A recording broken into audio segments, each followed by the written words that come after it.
ఏండోయ్ ఎలా ఉన్నారు? అందరు బానే ఉంటారులేండి. పెళ్లి కవర్ అట్టుకొచ్చేసానండి. ఓ పాలు మీ సెవ్విటేశారంటే పెళ్లి కవర్లన్నీ చెప్పేస్తానండి. మన రెండావారి పెళ్లి సందడండి బాబోయ్. మన శ్రీ రొండా వెంకటాద్రి మరియు శ్రీమతి శిల్పా గారు లేరు, వాళ్ళ ఏకైక కూతురు భాగ్యలక్ష్మి అచ్చం లక్ష్మీదేవి లాగా వెలిగిపోతుందంటే నమ్మండి బాబోయ్. ఒక్క రకంగా చెప్పాలంటే పద్ధతికి మారిపోయారండోయ్. మరి ఈ సక్కటి సుక్కని చేసుకోబోయే అందగాడెవరో తెలుసా? శ్రీ చెన్ని వెంకటేశ్వరులు మరియు శ్రీమతి కోటమ్మ గారి ఏకైక కుమారుడు. అందరూ బాలాజీ అని పిలుస్తారండి. మంచి మనసున్నోడు, మంచి సొగసైనోడు, అందరితో కలిసి ఉంటాడు, అందరిని కలుపుకుపోతాడంతే.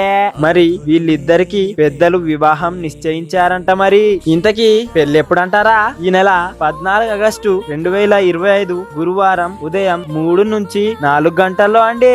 ఇంతకీ పెళ్లి ఎక్కడంటారా? సుబ్బరామిరెడ్డి కళ్యాణ మండపం విద్యానగర్ లో అండి. అందరూ తప్పకుండా రావాలండి బాబోయ్, లేకుంటే మాట వచ్చేస్తదే.